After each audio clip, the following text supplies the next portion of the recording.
Hello viewers, welcome back to my channel. This is Anita Chopra here and today we'll be discussing the common mistakes.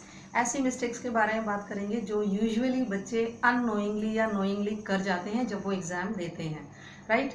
इसमें हम बात करेंगे जैसे supposing student कोई 10th का है, 12th का है या आगे भी बच्चा जब पेपर देता है तो उनमें एग्ज़ाम्स में अननोइंगली जब बच्चे कॉमन मिस्टेक्स कर देते हैं उनके बारे में हम बात करेंगे जो आपने नहीं करनी है। ठीक है, फर्स्ट तो है जब आपको क्वेश्चन पेपर मिलता है तो क्वेश्चन पेपर पे सबसे पहले आपने रोल नंबर लिखना होता है। ठीक है, उसके अलावा आपने कोई डिटेल नहीं भरनी होती है।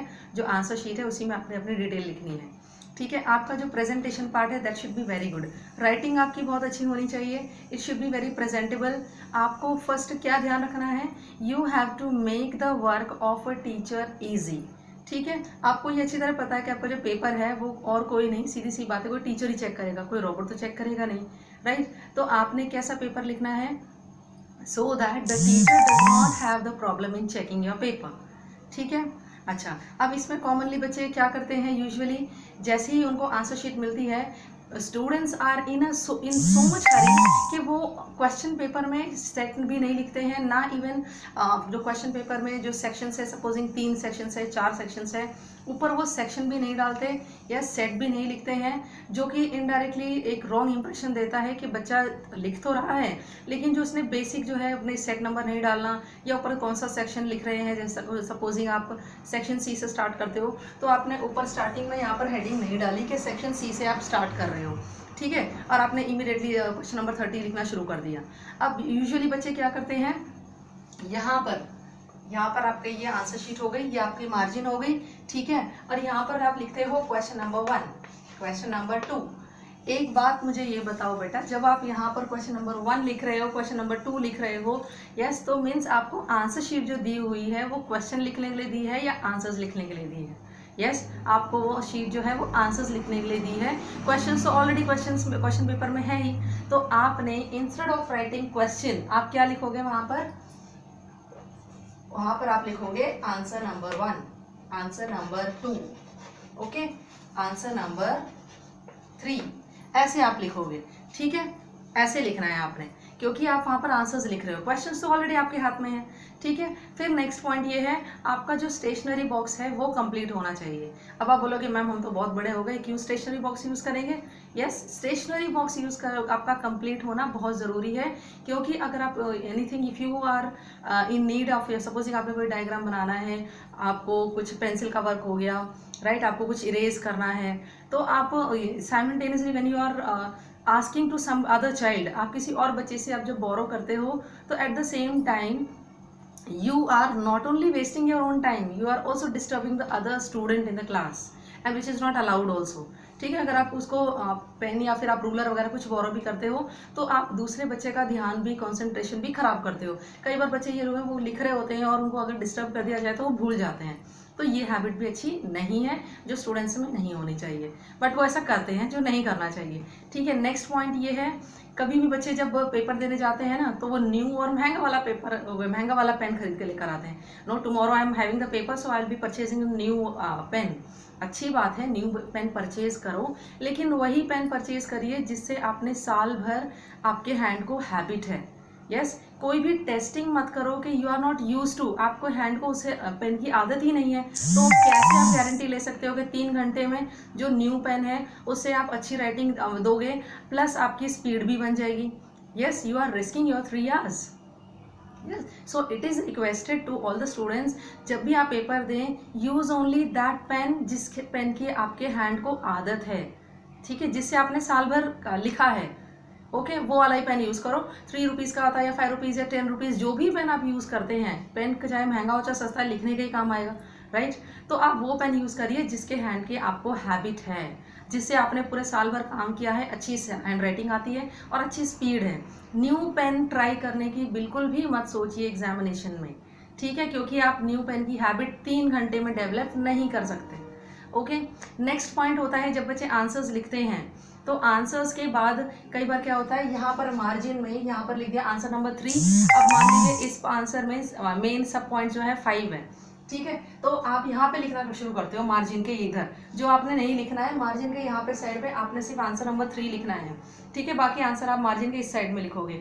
बाकी जो पार्ट होता है this is for the teachers, teachers यहाँ पर मार्क्स देते हैं। ठीक है, अगर सब पॉइंट आपने लिखने भी हैं तो वो आप यहाँ पर लिखोगे 1 2 3 यस, और ABCD जैसे भी आपको बताया गया है। ठीक है, अब आप जब यहाँ पे 1 2 3 करके आप लिख रहे हो तो बच्चा, कई बार क्वेश्चन ऐसा होता है कि क्वेश्चन बहुत इजी आ गया और वो लगता है yes I am very much sure, very much confident that I know all the points, लेकिन इतनी एक्साइटमेंट हो जाता है बच्चा, इतना एक्साइटेड हो जाता है कि वो जो टोटल 5 पॉइंट्स उसे लिखने होते हैं यस, वो क्या करता है पहले ही ये 5 नंबर्स लिख देता है। ठीक है, पहले ये 5 नंबर्स लिख लेता है। 5 नंबर्स लिखने के बाद उसे ये तो पता है कि आंसर्स में 5 पॉइंट्स तो है, सब हेडिंग्स राइट, लेकिन फर्स्ट पॉइंट लिख दिया, ठीक है, सेकंड पॉइंट लिख दिया, थर्ड लिख दिया, लेकिन फोर्थ तक आते आते फोर्थ पॉइंट भूल जाता है या फिफ्थ पॉइंट भूल जाता है। ठीक है, कोई बात नहीं, भूल गया, लेकिन आप पहले ही जब 5 पॉइंट्स लिख रहे हो तो बेटा आप टीचर की नज़र में ये बता रहे हो, टीचर को ऑलरेडी समझ में आ जाता है कि बच्चे को ये तो पता है कि उस क्वेश्चन में जो आंसर बच्चे ने लिखा है 5 पॉइंट्स है, लेकिन इस बच्चे को याद सिर्फ 3 ही पॉइंट है, बाकी 2 पॉइंट वो भूल गया है। ठीक है, so don't show your negative point to the teacher. आप एक बात ये याद रखिए, you are giving the paper for the first time. ठीक है, समझना इस बात को जो मैं कह रही हूँ, right, you are giving the paper for the first time, but the teacher who is checking your paper is not correcting for the first time. जो टीचर आपका पेपर चेक करेगा या करेगी वो पहली बार पेपर चेक नहीं कर रहे हैं, उन्हें कई सालों का एक्सपीरियंस होता है, वो आंसर शीट देख के बता देते हैं कि इस बच्चे ने अच्छे से तैयारी कर रखी है या नहीं कर रखी है। तो ये तो आप भूल जाइए कि आप सोच रहे हो कि मैम को या सर को पता नहीं चलेगा, उन्हें सब पता रहता है। ठीक है, अच्छा, नेक्स्ट बच्चे जो क्या करते हैं गलतियाँ, अगर सपोजिंग यहाँ पर अभी यहाँ पे लाइन खत्म हो गई है, ठीक है, आंसर शीट आप नेक्स्ट पेज से शुरू कर रहे हैं, अब बच्चे क्या करते हैं कि लास्ट की अगर 2-3 लाइन्स बची हुई हैं, ठीक है, तो 2-3 लाइन्स जो बची हुई है उसमें क्या करेंगे, वो लास्ट की जो 2-3 लाइन्स हैं वो लीव दैट लाइन्स। कई बच्चे क्या करते हैं यहीं से ही आंसर नंबर 4 लिखना शुरू कर देंगे। ठीक है, अब यूजुअली क्या होता है बेटा, ये ह्यूमन टेंडेंसी होती है, कई बार वैसे तो यूजुअली होता नहीं है, बट समटाइम्स इट हैपेंस कि वो स्किप हो जाता है, क्योंकि लास्ट की थर्ड या लास्ट 2 लाइन्स में आपने जो नेक्स्ट आंसर या फ्रेश आंसर लिखना शुरू किया है और आप नेक्स्ट पेज पे जब कंटिन्यू करते हो तो उसका आंसर नंबर यहाँ नहीं डालते हो। ठीक है, तो आप ये कोशिश करिए कि लास्ट में अगर आंसर शीट में 2 या 3 लाइन्स बच गई है, सो प्लीज लीव दैट 2 और 3 लाइन्स और start the answer from the fresh page. ठीक है, नेक्स्ट पेज पे आप अच्छे से हेडिंग डालो, यहाँ पे आंसर नंबर 4 और आंसर नंबर 5 या आंसर नंबर 25, और आप वहाँ फ्रेश पेज से लिखना स्टार्ट करिए। ठीक है, सो दैट जो आपका आंसर्स है, सपोजिंग वो 2 अगर क्वेश्चंस है, यहाँ पर आपके आंसर 2 क्वेश्चंस के आंसर्स एक मार्क्स में ना मिल जाए। ठीक है, लिखे तो आपने 2 आंसर्स हैं लेकिन आपको एक ही जो मार्क्स है आपको वो एक ही क्वेश्चन का मिले, ऐसा ना हो। वैसे यूजुअली होता नहीं है, ध्यान रखा जाता है, लेकिन सम टाइम्स अगर अपनी तरफ से तो आपको थोड़ा सेफ साइड में रहना चाहिए। ठीक है, नेक्स्ट पॉइंट ये होता है जब सेक्शन अगर कंप्लीट हो जाए, तो अगर सपोजिंग अभी एक सेक्शन कंप्लीट हो गया आपका, यहाँ पर ये सेक्शन आपने कंप्लीट कर दिया, ठीक है, 2-3 पेज किए, फिर आपका सेक्शन कंप्लीट हो गया, फिर उसके बाद आपने आपने 2 या 3 लाइन छोड़ देनी है। ठीक है, 2 या 3 लाइन अगर नहीं छोड़ सकते हो तो बीच में आप पेंसिल से 2 लाइन्स ड्रॉ कर दो, ये डिवीजन दिखा दो टीचर को कि यस एक सेक्शन जो है कंप्लीट हो गया, अब मैं दूसरे सेक्शन के आंसर्स है वो मैं लिखने जा रहा हूँ या लिखने जा रही हूँ। ठीक है, अच्छा, नेक्स्ट पॉइंट हो जाता है आपका, अगर सपोजिंग कोई क्वेश्चन ऐसा भी हो जाता है कि बच्चा सोचता है कि ये तो कोई टफ क्वेश्चन आ गया और मुझे इसका आंसर नहीं आता है। अब आप मुझे एक बात बताइए, पूरे साल भर आपने एक बुक को पढ़ा है, हाँ ठीक है, कई बार ऐसा हो भी जाता है आपको याद भी नहीं रहता, तो आप इमीडिएटली विजुअलाइज करिए और एक छोटा सा फ्लो चार्ट बना दीजिए।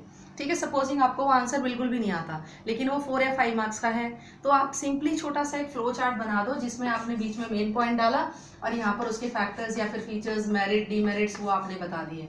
तो ये फ्लो चार्ट बेशक आपको एक्सप्लेन करना नहीं आता, लेकिन आपने एक छोटा सा फ्लो चार्ट या डायग्राम बना के तैयार कर दिया जो टीचर को ये दिखाएगा कि बच्चे को पूरा तो नहीं आता, यस, लेकिन उसे कुछ तो आता है, कुछ तो लिखा है ये। ठीक है, तो वो आपके सारे मार्क्स उसमें नहीं जाएंगे, कुछ मार्क्स आपके मिल जाएंगे, आपको 1 या 2 मार्क्स इसमें मिल ही जाएंगे क्योंकि स्टेप्स के भी मार्क्स होते हैं। ठीक है, और भी अगर ऐसे पॉइंट्स आपने जाने हैं तो मुझे कमेंट बॉक्स में कमेंट करके ज़रूर बताइएगा, मैं इन पर फिर एक और वीडियो बना दूंगी। ठीक है, I hope the video is clear to you. Thank you for watching my video. See you all in my next video. Thank you students, and all the best for the your paper. Thank you.